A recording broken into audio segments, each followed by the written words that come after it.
Welcome to the Sales Influence Podcast, where we talk about finding the why in how people buy. I'm your host, Victor Antonio, and today I want to tackle a topic. I've been getting a lot of questions on this one. I don't know how many of you have heard the podcast, specifically the one about where I handle the objection, I'll think about it. One of the most popular podcasts I've put out there so far. People really love that one. But there's a cousin to I'll think about it that people want me to talk about and says, Victor, I get how you handle the objection of I'll think about it, but what do you do when the client says, we'll get back to you? How do you deal with that? Now remember, in the I'll think about it response, I say, let's funnel the customer's decision-making process. And I go listen to the podcast to get the details, but in general, it goes something like this. Customer says, I'll think about it. You say, Mr. Customer, when somebody tells me they need to think about it, it's usually one of three things they need to think about. One, they don't see us as a fit. Customer's going to say, no, you guys fit. Two, well, then it has to be that our product or services, we don't have the features or the functionalities or the capabilities that you want. Is that it? No, that's it. No. So there is a fit. We do have the features, functionalities, or capabilities that, Mr. Customer, I'm left to assume that the only reason you're telling me you'll think about it, that it's a financial issue. Is that the reason? And more likely than not, they're going to say, Victor, it's more finance. It's the price, this and that. Well, that's great, because now you can talk about whatever issue they bring up, right? So if we're not a fit, then you can explain why you are a fit, or they can give you feedback. If you don't have the capabilities, maybe you missed something, so that's a perfect opportunity to talk about the capabilities and say, yes, we can do that. And if it is finance, then maybe we can figure out something. Maybe put them on a payment plan, whatever it may be. And the follow-up to all this, if they still don't want to buy, then the last part is fear. In other words, they're still afraid of something. You didn't build enough trust, right? So now, that's the structure. And the psychology behind that approach is, instead of saying, when somebody says, I'll think about it, I said, okay, think about it, I'll get back to you. You say, Mr. Customer, when somebody says they have to think about it, is one of three reasons. And what you're doing by doing that little strategy right there, it's one of three reasons, is you're funneling their process, how they're thinking. Is it fit, Mr. Customer? No, Victor, it's not that. Well, is it the features or capabilities we offer? No, you guys have what I need. Then I'm left to assume that it's financial. And they may say again, that's it. Or it's just fear in general. But you see how you funnel somebody by asking them, which one of these three is it? And at the end, if it's none of the three, it's usually fear. In other words, they don't trust you. They're afraid. Now, the cousin of I'll think about it is, we'll get back to you. Now, what do you say when somebody says, we'll get back to you?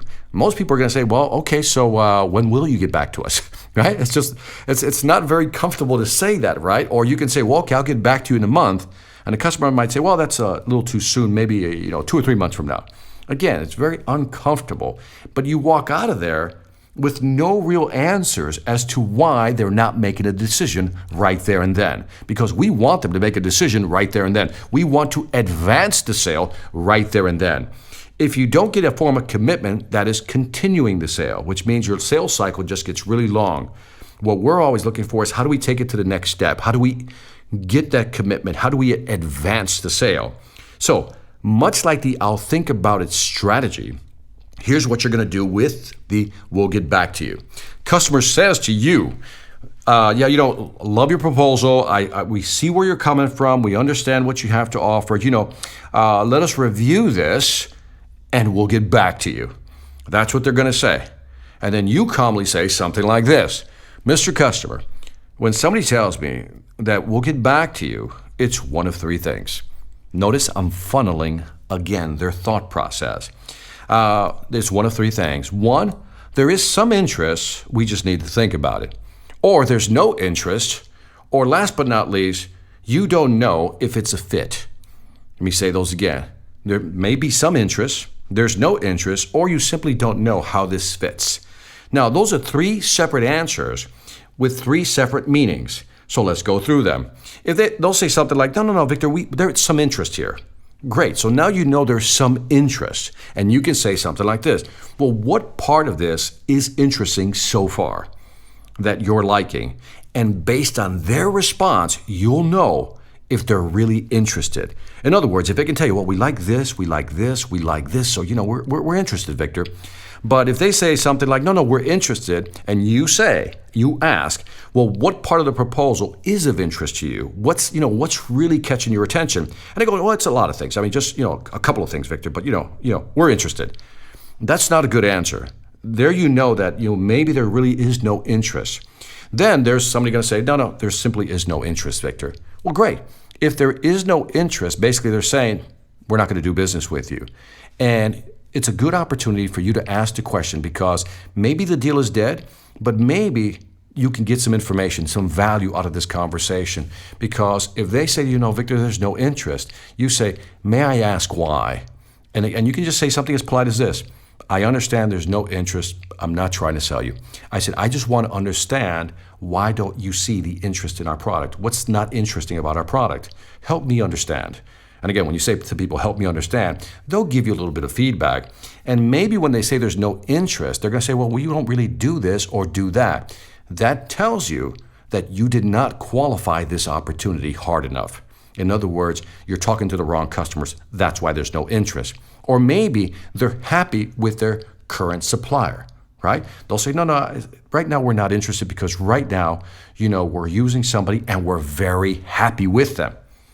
Okay? Now, again, I've done a podcast on what do you do when somebody says they're happy with their current supplier. And the simple answer is this, but go back and listen to the podcast. When somebody says, no, right now we're with another supplier, another vendor, and we're happy with them. And then you say, Mr. Customer, let me ask you a question. In business, isn't it always a good idea to have options? That's the question you ask. When they say, I'm happy with my current supplier, you say, Mr. Customer, I understand that you're happy with your current supplier, but let me ask you a question. In business, isn't it always good to have options? What do you think they're going to say? They're going to say, yeah, of course, Victor. Of course, it's always good to have options. And then you say something like this. Well, that's all we want to be. Right now, we just want to be an option because it can happen that maybe your supplier will fail you someplace or maybe doesn't give you everything you want. And we just want to be an option. Can we consider that? Or can you consider that? And that tells the customer, okay, so he's not trying to make me switch over right away. He just wants me to consider him as an option. And again, this may be a way for you to get a toehold into the actual account. Because if he just says, no, I'm not interested, and you're like, okay, well, great, I appreciate your time. Well, you didn't learn anything, you didn't get anything. At least by trying to position yourself, in this case, because they're using a vendor they're happy with, if you can position yourself as an option, as an alternative, maybe down the road, you'll get some business. And the third part is, they say something like this, we'll get back to you. And you say, well, is there some interest?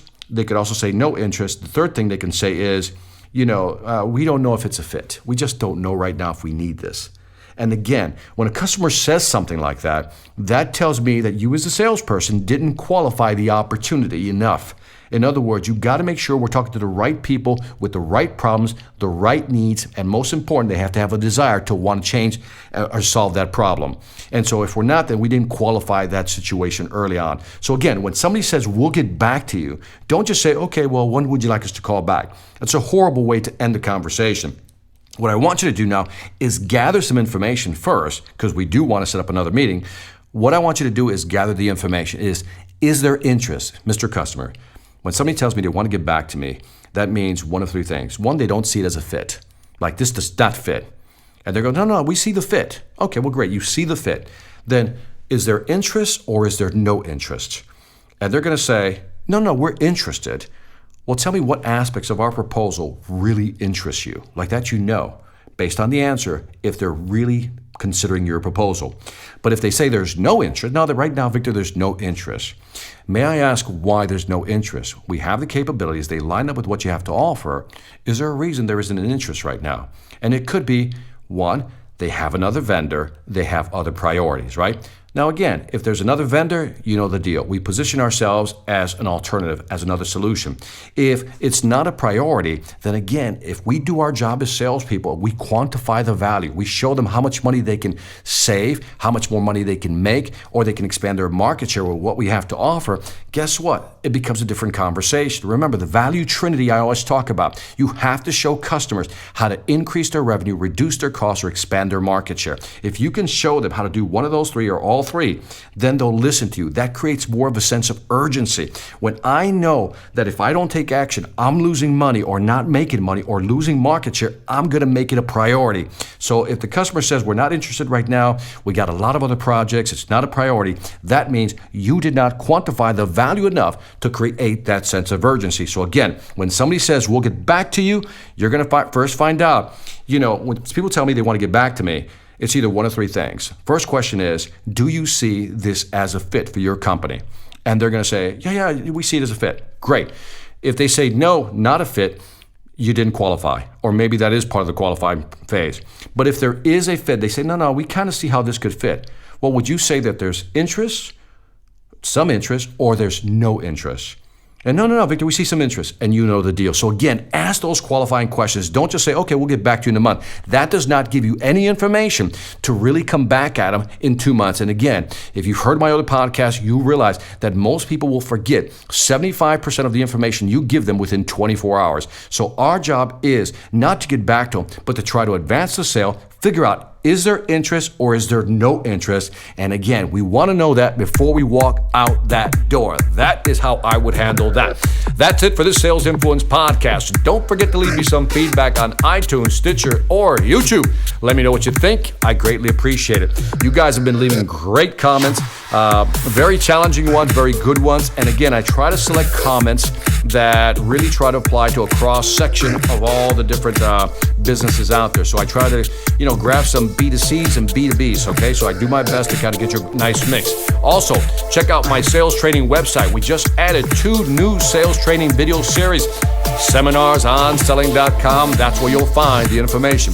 Lastly, I want to thank you for listening. As always, this is Victor Antonio, always reminding you, selling ain't hard when you know how. Take care.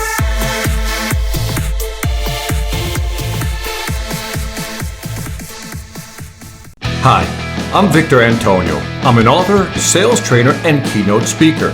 I'm often asked, what makes a great speaker? Is it someone who delivers real content that the audience can use? Is it someone who engages the audience so they're part of the learning experience? Or is it someone who can motivate an audience to push them beyond their comfort zone and discover new abilities? The answer is yes. But the most important thing to remember is that I'm not there to look good. I'm there to make my client look good. Simply put, it's never about me, and it's always about them.